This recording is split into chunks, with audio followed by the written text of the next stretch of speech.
नमस्कार दोस्तों, आज का हमारा टॉपिक है कंपनी शैली। चलिए तो शुरू करते हैं। कंपनी शैली को क्या क्या कहते हैं, क्या क्या अन्य नाम है। ये जो कंपनी शैली है इसके अन्य नाम क्या है? इसे पटना शैली कहते हैं, कंपनी शैली कहते हैं, इंडो ब्रिटिश शैली कहते हैं, एग्लो इंडियन कहते हैं, अजीमाबाद कहते हैं और फिरंगी शैली कहते हैं। इनके ये सारे नाम हैं। तो किसी भी तरह से क्वेश्चन पूछा जा सकता है, ठीक है। चलिए, तो पटना शैली से क्यों कहते हैं? पटना शैली इसलिए कहते हैं कि क्योंकि पटना पटना में इस शैली को पटना शहर जो था वो इस शैली का क्या था? मुख्य केंद्र था। क्या था? मुख्य केंद्र था।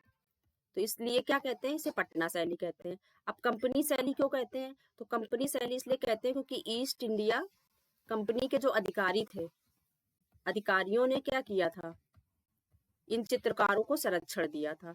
ठीक है, चित्रकारों को संरक्षण दिया था। चित्रकारों को संरक्षण दिया था, इसलिए इसे क्या कहते हैं? कंपनी शैली कहते हैं। ठीक है। अब इंडो ब्रिटिश शैली क्यों कहते हैं? तो इंडिया और ब्रिटिश और एग्लो इंडियन भी इसीलिए कहते हैं। ठीक है। क्यों कहते हैं? क्योंकि जो भारतीय शैली थी, भारतीय शैली, भारतीय शैली कौन? मुगल शैली। क्योंकि यहाँ पे किसके चित्रकार आए थे? मुगल शैली के चित्रकार आए थे। ठीक है। तो भारतीय शैली के जो मुगल मुगल भी कहते हैं इसे, प्लस क्या हुआ था? यूरोपीय शैली, यूरोपीय शैली। तो इस वजह से इसे क्या कहते हैं? इंडो ब्रिटिश शैली या एग्लो इंडियन शैली। ठीक है। यही दोनों शैलियां मिल करके कंपनी शैली बनी भी थी। क्वेश्चन ये भी पूछा जाता है कि कंपनी शैली में किन दो शैलियों के मिश्रण से बनी थी? तो किन दो शैलियों के मिश्रण से बनी थी? एक तो भारतीय शैली जो कि मुगल थी, और दूसरी कौन सी थी? यूरोपीय शैली। दोनों मिलकर क्या बनी थी? कंपनी शैली बनी थी। ठीक है। अब ये एक और नाम है। क्या नाम है? अजीमाबाद। तो अजीमाबाद इसे क्यों कहा गया है? अजीमाबाद इसलिए कहा गया है क्योंकि औरंगजेब जो था, औरंगजेब औरंगजेब का एक पौत्र था। ठीक है, औरंगजेब का पौत्र था जिसका नाम क्या था? अजीम। कहीं कहीं पे देता है, कभी पूछा जा सकता है इसलिए बता दिया है। ठीक है, अजीमाबाद कहते हैं। तो औरंगजेब का एक पौत्र था जिसका नाम था अजीम, अजीम था। ठीक है। उसी के नाम पे पटना शहर को कुछ समय के लिए अजीमाबाद कहा गया था।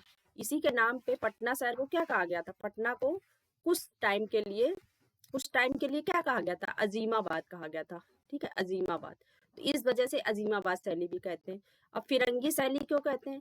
फिरंगी शैली इसीलिए कहते हैं क्योंकि ईस्ट इंडिया कंपनी के जो अधिकारी थे वो ए, फिरंगी थे, और इसलिए इसे फिरंगी शैली कहते हैं। चलिए, अब इसका नाम का तो आ गया, क्योंकि कुछ भी इसलिए पूछा जा सकता है कि पटना शैली क्यों कहते हैं, कंपनी शैली क्यों कहते हैं, इंडो ब्रिटिश शैली क्यों कहते हैं, और जो मतलब ये पटना शैली बनी किन दो शैलियों के मिश्रण से बनी? तो किन दो शैलियों के मिश्रण से बनी है? भारतीय शैली जो कि मुगल और यूरोपीय शैली के चित्रकारों से चित्रकार इसमें चित्रकारी करते थे। तो कौन सी शैली बनी? कंपनी शैली। अब इसको देख लेते हैं, इसकी खोज किसने की। ठीक है, जो ये कंपनी शैली है इसकी खोज तो पूछा जाता है, इसकी खोज किसने की? तो 1943 में पीसी मानक ने खोज की। ठीक है। अब ये देख लेते हैं नीचे क्या है।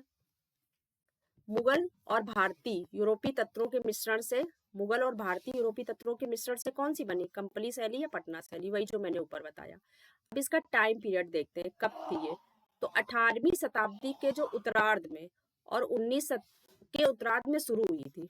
ठीक है, 18वीं शताब्दी का जो उत्तरार्ध था उस समय शुरू हुई थी। उस समय क्यों शुरू हुई? क्योंकि जो औरंगजेब था, देखिए जहांगीर के समय तक तो ये खूब फली फूली मुगल काल में, लेकिन जब औरंगजेब आया तो इसने क्या किया? इसने चित्रों पे बैन लगा दिया और इसने अपने यहाँ चित्रकारों को संरक्षण नहीं दिया, जिसके कारण क्या हुआ कि जो मुगल चित्रकार थे, वो मुगल जो चित्रकार थे वो कई क्षेत्रों में गए। जैसे कि एक जगह गए तो वहां क्या हुआ? पहाड़ी शैली में, पहाड़ी जो शैली थी वहां पे गए। ठीक है, कुछ चित्रकार गए तो पहाड़ी शैली को इन्होंने वो किया। ये यहाँ पर पटना के साइड आए। ठीक है, तो यहाँ पे कंपनी शैली बनी या पटना शैली बनी। दक्षिण में गए तो वहां कौन सी बनी? तंजौर शैली। ठीक है, तो ये जो मुगल थे चित्रकार थे, ये कई जगह गए और इन्होंने ही उस समय टाइम पीरियड में एक साथ इस तरह की कई शैलियों का जन्म हुआ। चलिए, तो देखते हैं 18वीं शैली का जो उत्तरार्ध था। ठीक, 18वीं सदी का जो उत्तरार्ध था, क्योंकि मुगल जो साम्राज्य था उसमें औरंगजेब ने इसको कला को कोई संरक्षण प्रदान नहीं किया था। ठीक है, चलिए, तो 19वीं सदी इसका स्वर्णकाल था। किसका स्वर्णकाल था? कंपनी शैली का। ठीक है, आगे देखते हैं।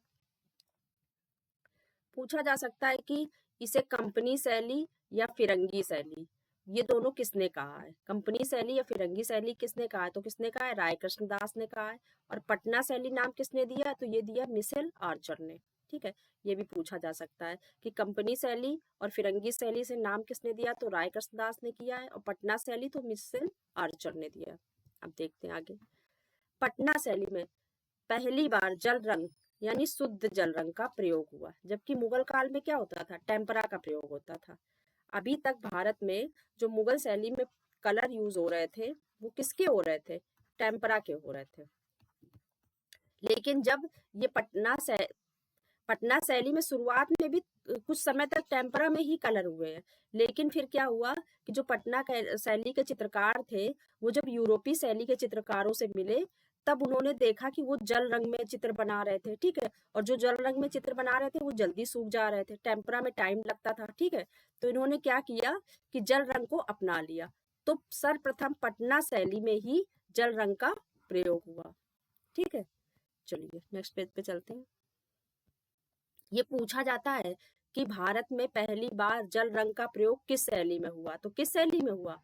पटना शैली में या कंपनी शैली में? चलिए आगे बढ़ते हैं। इनके जो चित्र थे, अब इनके चित्रों को देखते हैं। ठीक है, इनके जो चित्र थे वो कैसे बनते थे? तो इनके चित्र कैसे बनते थे? पोस्ट कार्ड साइज में बनते थे। ठीक है, इनके चित्र छोटे, इनका आकार कैसा था? पोस्ट कार्ड साइज का लघु आकार था। चित्रों का सेट कैसा था? चित्रों का जो सेट था, 6 चित्रों का एक सेट बनता था इनका। ठीक है, एक एक एल्बम टाइप का बनता था जिसमें 1 2 3 4 5 6 इस तरह से चित्रों का वो बनता था। ठीक है, फिरका बोलते थे उसे उसे उसमें 6 चित्र होते थे। वो क्या होता था? एक एल्बम होता था। ठीक है, तो ये दो तरह के आकार के एल्बम बनते थे, एक कैसे? छोटे आकार के और एक बड़े आकार के। तो जो छोटे आकार के थे वो क्या थे? 8x6, और जो बड़े आकार के थे 22x16। मतलब इससे बड़ा ये छोटे थे 8x6 के, और बड़े कौन से थे? 22x16 के। कंपनी शैली के जो अधिकांश चित्र बने हैं, ज्यादातर जो चित्र बने हैं वो किस पे बने हैं? तो वो पोस्ट कार्ड आकार यानी लघु आकार में ही बने हैं। ठीक है, जो कि फिरका यानी एल्बम में लगते थे। चलिए आगे बढ़ते हैं। नेक्स्ट पेज पे चित्र बने किस पर है? देखिए, अभी तक क्या हो गया? नामकरण हो गया, खोज हो गई, और वो कलर यूज करने वाला हो गया। बने किस पर थे? इसका धरातल क्या था? किस किस उस पर बने थे? तो किस पर बने थे ये? अभ्रक के पत्तों पर, हाथी दांत पर। ठीक है, बसली एक कागज था जो कि मुगल काल में बहुत प्रसिद्ध था। ठीक है, तो जब ये लोग इसमें आए कंपनी शैली में तो उसी पुराने वाले अपने कागज पे करते थे। ठीक है, जो कि मुगल काल में भी यूज होता था। इस बसली कागज का यूज पहाड़ी शैली और राजस्थानी शैली में भी बहुत हुआ, लेकिन इसमें सबसे ज्यादा किस कागज का प्रयोग हुआ है? तो वाट्समैन कागज का प्रयोग अधिकतम हुआ है। ठीक है, इस शैली में। चलिए, अब ये हो गया किस किस क्या क्या चीज इसमें यूज होती थी। आगे देखते हैं। मुगल शैली के पतन के बाद कंपनी शैली का मतलब जन्म हुआ। मुगल शैली के पतन, मुगल शैली के पतन का मतलब मुगल शैली का पतन हो रहा है, मुगल काल का पतन नहीं हुआ था इस समय। ठीक है, क्योंकि औरंगजेब था। तो मुगल शैली के पतन के बाद कंपनी शैली का उदय हुआ। साथ ही साथ इसके और कौन शैली का हुआ? पहाड़ी शैली का भी हुआ, क्योंकि मुगल चित्रकार कहाँ गए? पहाड़ों की तरफ गए, तो वहां पे क्या हुआ? पहाड़ी शैली का उदय हुआ। फिर देखते हैं। अब एक क्वेश्चन पूछा जाता है, पटना शैली का जो आरंभिक केंद्र था, पहली बार जो चित्र बने थे वो कहाँ बने थे? तो मुर्शिदाबाद में। लेकिन जो मुख्य केंद्र बाद में बन गया वो कौन सा था? पटना। दोनों क्वेश्चन पूछे जाते हैं। एक तो ये भी पूछा जाता है कि मुगल शैली के साथ साथ, मतलब जो मुगल शैली के पतन के बाद कंपनी शैली के साथ साथ दूसरी और किस शैली का जन्म हुआ? तो वो पहाड़ी शैली है। फिर पटना जो शैली है कंपनी शैली का प्रारंभिक केंद्र या आरंभिक केंद्र कौन सा था? तो मुर्शिदाबाद था। और मुख्य केंद्र कौन सा था? पटना था। ठीक है, आगे बढ़ते हैं। पटना शैली में चेहरे कैसे बने? तो 1.5 चश्म चेहरे बने। कैसे चेहरे बने? 1.5 चश्म चेहरे बने। बहुत इंपॉर्टेंट है। चलिए आगे बढ़ते हैं।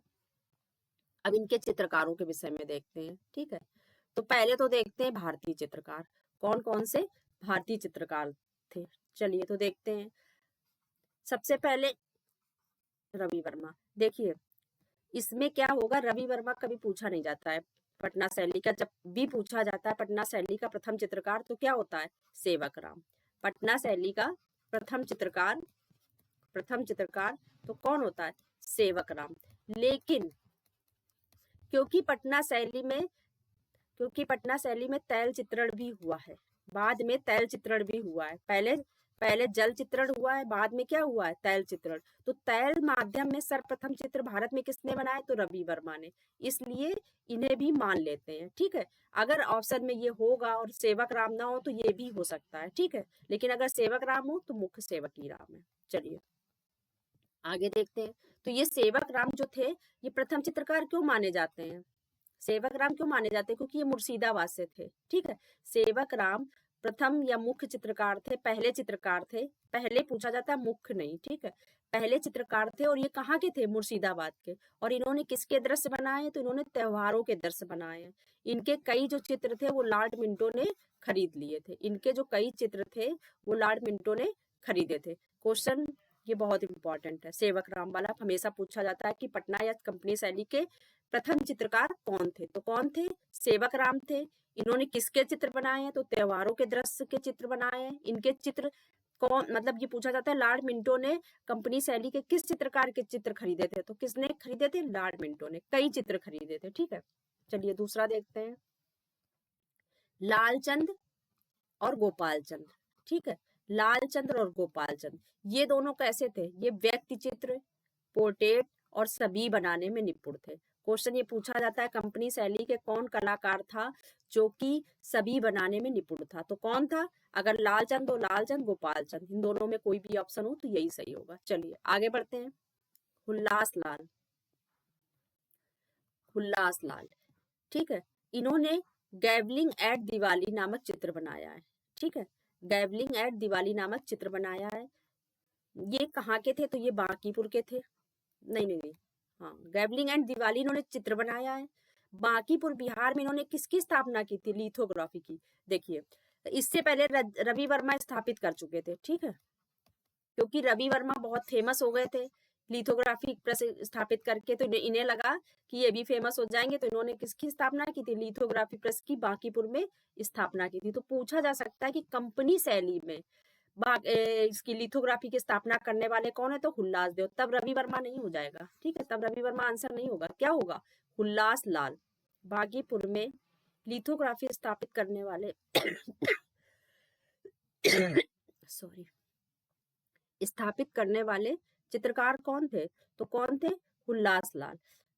ये कहाँ के रहने वाले थे, तो ये बनारस के थे, बाद में पटना में बस गए थे। ठीक है, ये रहने वाले कहाँ के थे, बनारस के, बाद में पटना में बस गए थे। तो इनको फिर से देख लेते हैं कि कंपनी शैली का लिथोग्राफी स्थापना किसने की थी, तो इन्होंने की थी, हुल्लास लाल ने। कहाँ पे की थी, तो बांकीपुर में की थी। ठीक है, ये बनारस के थे, बाद में पटना में बस गए, और इन्होंने कौन सा चित्र बनाया था, गैवलिंग एट दिवाली चित्र। चलिए नेक्स्ट पे आते हैं, डल्लू लाल। अब एक क्वेश्चन ये भी पूछा जा सकता है कि कंपनी शैली में भित्ति चित्रण कौन करता था, तो भित्ति चित्रण कौन करता था, एक तो डल्लू लाल करते थे, और एक सिख शैली के कलाकार ये केहर सिंह।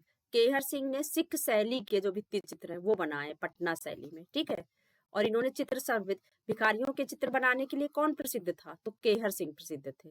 ठीक है, भिखारियों के चित्र बनाने के लिए कौन प्रसिद्ध था, तो ये। लेकिन अगर भित्ति चित्र के लिए प्रसिद्धि की बात हो तो कौन थे, डल्लू सिंह। चलिए आगे बढ़ते हैं, डल्लू लाल सॉरी। ईश्वरी प्रसाद। ईश्वरी प्रसाद का समय भी पूछ लिया जाता है, 1870 से 1950 तक इन्होंने क्या किया, एक तो एक चित्र बनाया प्रसादन, एक प्रदान सीन। ठीक है, प्रदान सीन और एक प्रसादन, दो इन्होंने चित्र बनाए हैं। ठीक है, कंपनी शैली के अंतिम चित्रकार, बहुत इंपॉर्टेंट है, बहुत बार पूछा गया है कि कंपनी शैली के आखिरी चित्रकार कौन है, तो कौन है, ईश्वरी प्रसाद है। ठीक है, और ये अंतिम चित्रकार है। इनके पिता कौन थे, तो इनके पिता शिवलाल थे, शिवलाल ने क्या किया है, हाथी दांत पर चित्रण के लिए प्रसिद्ध थे। इनके जो पिता थे वो शिवलाल थे और ये हाथी दांत के चित्रण के लिए प्रसिद्ध थे। ईश्वरी प्रसाद अंतिम है और इन्होंने 2 चित्र बनाए हैं, ठीक है, जो इनके फेमस चित्र हैं 2, ठीक है, बनाए तो बहुत हैं। उसके बाद क्या, उस्ताद राम प्रसाद, ये भी है, कभी कभी ऑप्शन रख देगा कि इनमें से कौन है, तो उस्ताद राम प्रसाद भी कंपनी शैली के चित्रकार थे। चलिए आगे बढ़ते हैं। अब देखते हैं यूरोपीय शैली के। देखिए अभी तक क्या था कि भारतीय जो चित्रकार थे, भारतीय चित्रकार थे, वो आ गए थे यहाँ, कहाँ, पटना। वहाँ के अधिकारियों से मिलते हैं तो वो अपने संरक्षण में भी ले लेते हैं, ठीक है, और ये चित्र बनाने लगते हैं। लेकिन क्या होता है कि उसी समय जब अंग्रेज आ रहे थे यहाँ पे, तो उनके साथ यूरोपीय चित्रकार भी आ रहे थे, ठीक है। जब यूरोपीय चित्रकार आ रहे थे तो यूरोपीय चित्रकार किसमें करते थे पेंटिंग? अभी तक ये लोग आके यहाँ पे टेम्परा में पेंटिंग कर रहे थे, ठीक है, टेम्परा में कर रहे थे। लेकिन जब ये यूरोपीय चित्रकार और भारतीय चित्रकार आपस में मिले, तो इन्हें पता चला कि ये जो थे यूरोपीय चित्रकार थे, ये क्या रंग, जल रंग एक तो प्रयोग कर रहे थे, दूसरा तैल रंग प्रयोग कर रहे थे, ठीक है। और क्या चीज थी, कैनवास। कैनवास इनको पहले बार देखा इन्होंने, कैनवास पे चित्र बना रहे हैं। और एक ईजल, ये जो कैनवास, ईजल और तैल रंग, ये जो तीनों चीजें थी, इन्होंने, जल रंग भी, इन्होंने तीनों चीजें थी जो पहली बार देखी, ठीक है, कि तैल रंग, कैनवास, ईजल। अब ईजल क्या होता है, कैनवास क्या होता है, रंग तो पता ही है। कैनवास क्या होता है, जिस पर चित्रण करते हैं, जैसे ये कैनवास है। और जो कैनवास को जिस पर रखते हैं, ठीक है, एक लकड़ी का बना हुआ स्टैंड टाइप का नहीं होता है, उस पे कैनवास को रखते हैं, वो ईजल होता है। वो क्या होता है, ईजल जिस पर कैनवास को रखकर चित्रण करते हैं। तो भारत में सर्वप्रथम किस यूरोपीय ने तैल रंग का प्रयोग किया था, अगर पूछा जाए तो वो थे टिली। कौन थे, टिली कैटल। भारत में, जैसे पूछा जाता है, भारत में किस भारतीय ने पहली बार तैल चित्र का प्रयोग किया? भारत में भारतीय प्रथम तैल चित्र, ये क्या पूछ रहा है, प्रथम भारतीय, तो कौन हो जाएंगे, रवि वर्मा। लेकिन जब पूछे यूरोपीय चित्रकार कौन सा था जिसने तैल चित्र का प्रयोग किया, तो वो कौन था, टिली कैटल। तैल रंग का प्रयोग किया, ईजल का किया, कैनवास का, किसने किया, टिली कैटल ने। भारत में पहली बार प्रयोग किया टिली कैटल ने, बहुत इंपॉर्टेंट है। आगे देखते हैं। अब ये हैं विलियम डेनियल और थॉमस डेनियल। इन्हें डेनियल बंधु भी कहते हैं। क्या कहते हैं, डेनियल बंधु। लेकिन ये भाई नहीं थे, चाचा भतीजे थे, ठीक है। बंधु कहते हैं क्योंकि डेनियल कास्ट एक है, इसलिए क्या कहते हैं, बंधु। ये चाचा भतीजे थे। विलियम डेनियल क्या थे, चाचा थे। थॉमस क्या था, भतीजा था। भारत में सर्वप्रथम शुद्ध जल रंग। अब 4 चीजों का प्रयोग सॉरी, कंपनी शैली में इन 4 चीजों का जो प्रयोग था, ये प्रथम बार दिखा। क्या क्या दिखा, तैल, कैनवास, ईजल। तो जो तैल रंग, कैनवास और ईजल, तो इसका प्रयोग किसने किया, इसका किया इन्होंने, टिली ने। किसने प्रयोग किया, टिली ने।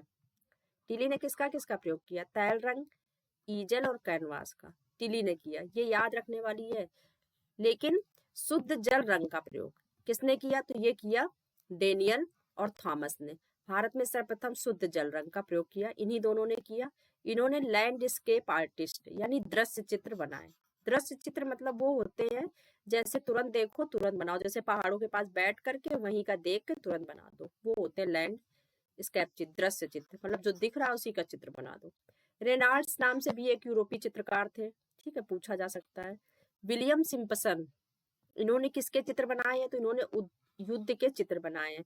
विलियम सिम्पसन ने युद्ध के चित्र बनाए हैं। ये तो हो गए यूरोपीय 5। कौन कौन, टिली कैटल इंपॉर्टेंट है बहुत, क्यों, क्योंकि इन्होंने तैल, ईजल और कैनवास का प्रयोग किया। उसके बाद आते हैं जल रंग का शुद्ध प्रयोग किसने किया, तो विलियम डेनियल, थॉमस डेनियल।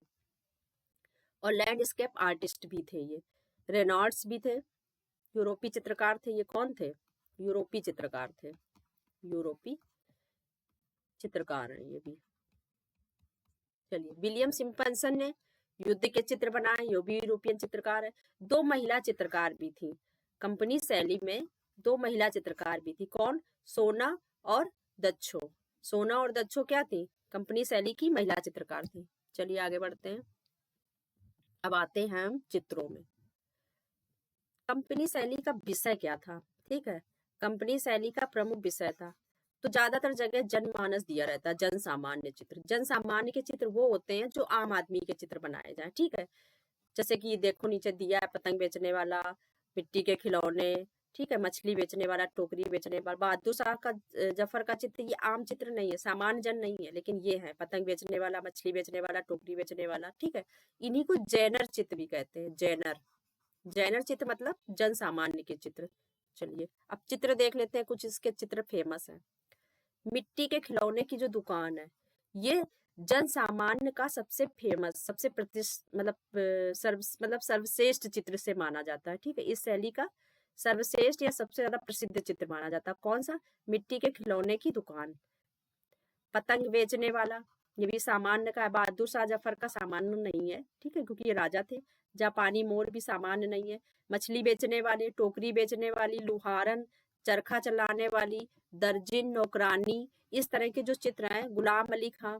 ठीक है, ये सारे चित्र, ज्यादातर जो आम चित्र हैं वो कहाँ पे रखे हैं? वो अधिकांश चित्र कहाँ पे रखे हैं? पटना संग्रहालय में।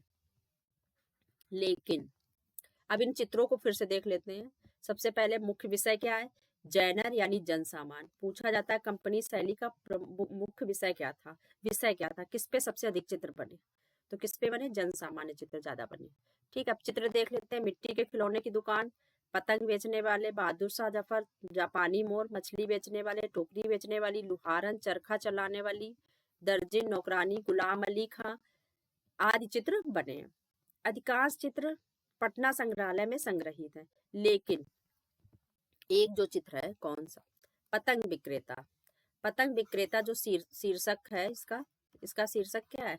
पतंग विक्रेता, या कहीं पे दे देगा पतंग बेचने वाला। ठीक है, उसका जो चित्र है वो कहाँ पे रखा है? उसका संग्रह कहाँ पे? राष्ट्रीय संग्रहालय नई दिल्ली। ये पूछा जाता है क्योंकि ये अलग है, पूछा जा सकता है। ठीक है, चलिए आगे बढ़ते हैं। अब ये क्वेश्चन आए हुए हैं, बहुत बार ये क्वेश्चन पूछे गए हैं, तो मैंने उनको इसे क्वेश्चन फॉर्म में रख दिया है। ठीक है, पटना व्यापारिक केंद्र के कारण कंपनी शैली चित्रकारों का केंद्र बना। पूछा गया है कि कंपनी शैली के चित्रकारों का पटना केंद्र क्यों बना? क्यों बना? क्योंकि व्यापारिक केंद्र था, इसलिए बना।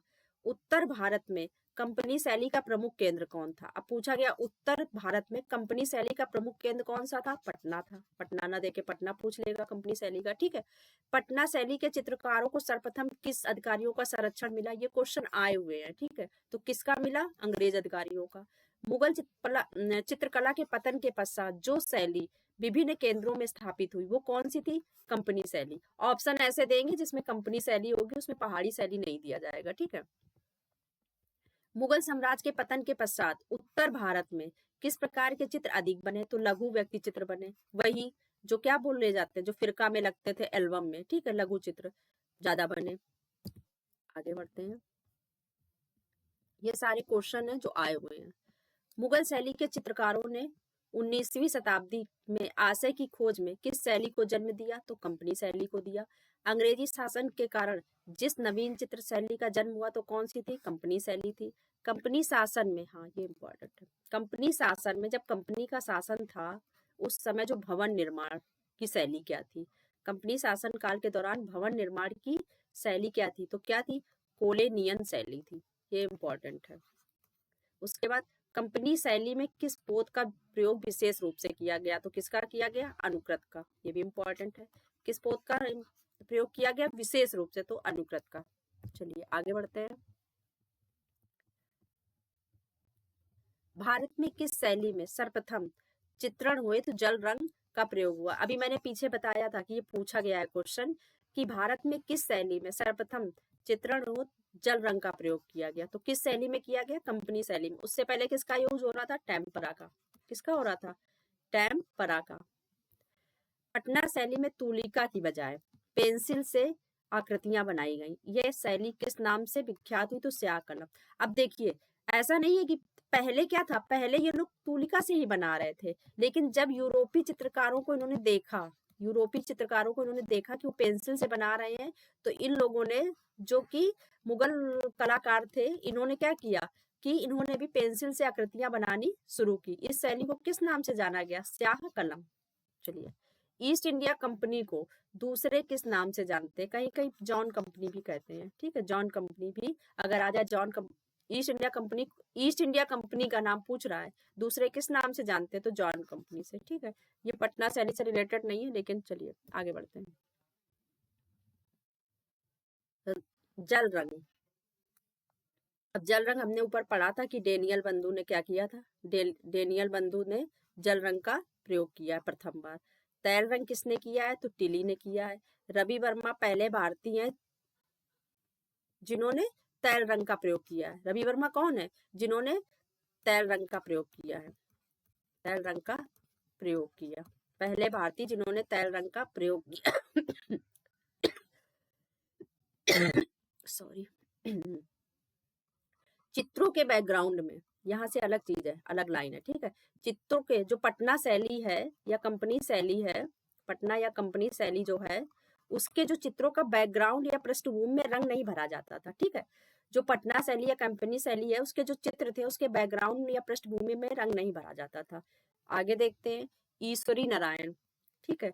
एक एक क्या है? ईश्वरी प्रसाद है, और ये क्या है? ईश्वरी नारायण है। कंफ्यूजन हो जाता है। तो ये क्या थे? कंपनी शैली के समय ही ये बनारस के राजा थे। ये कौन थे?